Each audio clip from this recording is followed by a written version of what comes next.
अस्सलाम वालेकुम नाजरीन, मैं हूं आपका होस्ट रमजान छीना। आप देख रहे हो डेली के आर के। नाजरीन, डेली के आर के की टीम एक ऐसे गांव में पहुंची है और ऐसे देहात में पहुंची है जो कभी आपने देखा भी नहीं और ना ही किसी ने दिखाया है, क्योंकि ये तहसील कोट राधा किशन का इलाका है और ये गांव है हवेली जंगड़।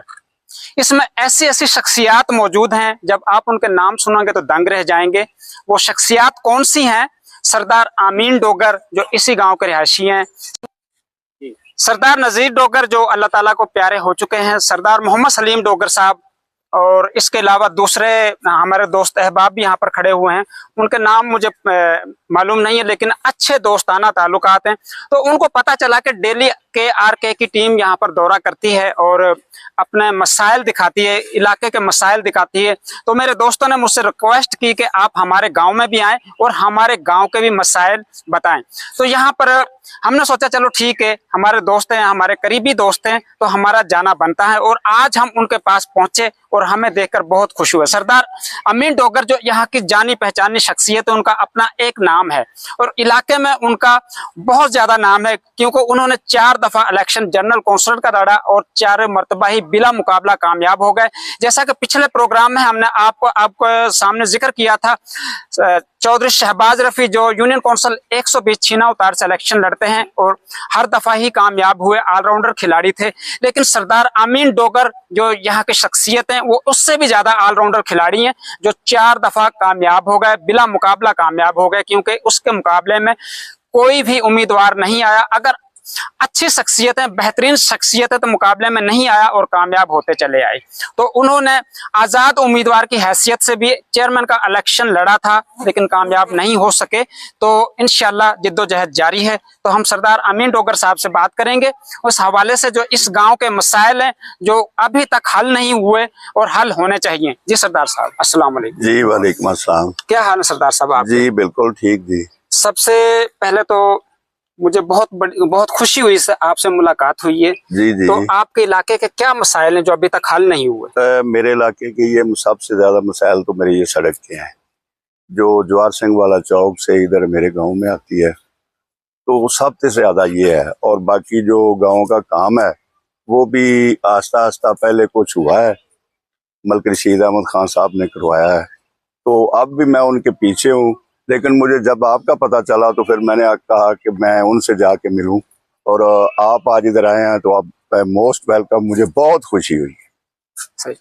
तो ये जो ये रास्ता है, जो सड़क जिस पर हम अभी गुजर के आए, पत्थर पड़ा हुआ है। जी जी। तो ये इससे पहले कभी तामीर नहीं हुआ? जी, मलिक अख्तर सरनौल साडे साबका MPA, उन्होंने जमाने च जी सड़क से ना पत्थर पिया, मतलब इतों तक साडे आया। जो लुक का टाइम आया तो उन्होंने हुकूमत चली गई, उस तो बाद फिर वो भी रहा है।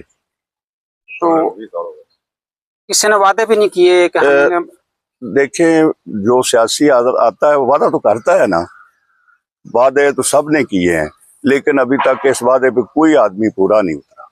तो माशाल्लाह, आप भी सियासतदान है। आपने 4 दफा जनरल काउंसिल का बिला मुकाबला इलेक्शन जीता है, फिर चेयरमैन का भी इलेक्शन लड़ा है। तो उम्मीदवारों को चाहिए कि आपका हक दें। जी, मैंने ये बाबा मलिक रशीद अहमद खान साहब से भी ये बात की है। मलिक अहमद खान साहब वो ऐसे ही समझ लें कि उनका मेरा सियासी तल्लक नहीं है, घरेलू तल्लक है। तो उन्होंने भी मुझे कहा, सरदार साहब मुझे याद है, मैं ये सब काम करूंगा, ये सड़क भी बनाऊंगा, बाकी भी जो है आपका काम करूंगा। ये वादा बाबा जी मलिक रशीद अहमद खान मुमलिकत ने भी मेरे से किया है, लेकिन अभी तक वो उसका कोई अमल दरामद नहीं हुआ। अमल दरामद। इस गांव में बच्चों के पढ़ने के लिए स्कूल भी नहीं, स्कूल नहीं है। स्कूल की तो हमें इतनी सहूलत बहुत ज्यादा मिल गई है। जो सजदा वाला फार्म में है वो भी सारी खुशकिस्मती है, वो हमारी बड़ी खुशकिस्मती है। उधर हमारे छोटे छोटे बच्चे हैं, वो जा रहे हैं, पढ़ रहे हैं, बेटियां जा रही हैं, तो वो तो हमें बहुत ही अच्छा उनका जो है ना वो मिला है कि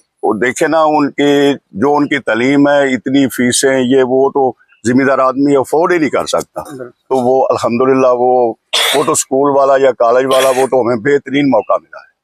सरदार साहब, आप मलिक रशीद अहमद खान जो मौजूदा MNA भी हल्के N 138 के और वजीर ममलिकत में मुंतखब हुए हैं, तो आप उनके लिए अपना खास पैगाम क्या छोड़ना चाहते हैं? मैं ना यही पैगाम छोड़ना चाहता हूँ कि वो माशाल्लाह अब अल्लाह ताला ने उनको वजारत भी दे दी है, तो वो ये मेरे गांव का ही करें, प्यार मोहब्बत भी करते हैं, लेकिन मेरे से ज्यादा वो मेरे गांव से प्यार करें, रास्तों पे वो जो ना गांव का काम करवाएं। सही जी। नाजरीन, ये थे सरदार आमीन डोगर, हवेली झंगड़ की मुअज्जज़ शख्सियत, सियासी और समाजी शख्सियत, जिन्होंने पहले भी मैंने आपसे जिक्र किया कि 4 दफा जनरल कौंसिल का इलेक्शन लड़ा, बिला मुकाबला कामयाब हो गए, और एक मरतबा चेयरमैन का इलेक्शन लड़ा लेकिन कामयाब नहीं हो सके। ये तो किस्मत की बात होती है, लेकिन इंसान की जद्दोजहद तो जारी होती है।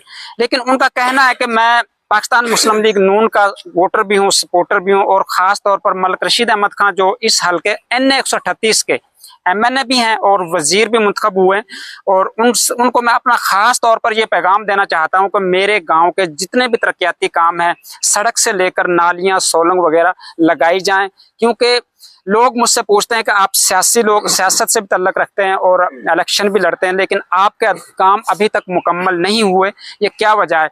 सबसे बड़ी बात यह है कि पंजाब असम्बली के स्पीकर मलिक अहमद खान भी इसी इलाके के ही हैं, तो उनको भी चाहिए कि ऐसे छोटे मोटे जो देहात हैं, छोटे मोटे गाँव हैं, उनके काम मुकम्मल किए जाएं। और आप सोच रहे होंगे कि ये जो KRK की टीम है वो देहातों के मसाइल दिखाती है, लेकिन हमारा मकसद दिखाने का ये है कि शहरों के मसाइल तो हर एक दिखाता है, लेकिन देहातों के मसाइल कौन दिखाएगा? इसलिए हमने अपना ये जो कदम उठाया, इंशाल्लाह हम इसमें कामयाब हों, और जो इलाके की शख्सियतें हैं, जो इलाके के उम्मीदवार हैं, जो MP MNA हैं, वो इलाके के जो छोटे मोटे काम है, जैसा कि सड़क का और सोलंग नालियों का काम है, वो मुकम्मल करें ताकि अवाम सुकून से रह सके।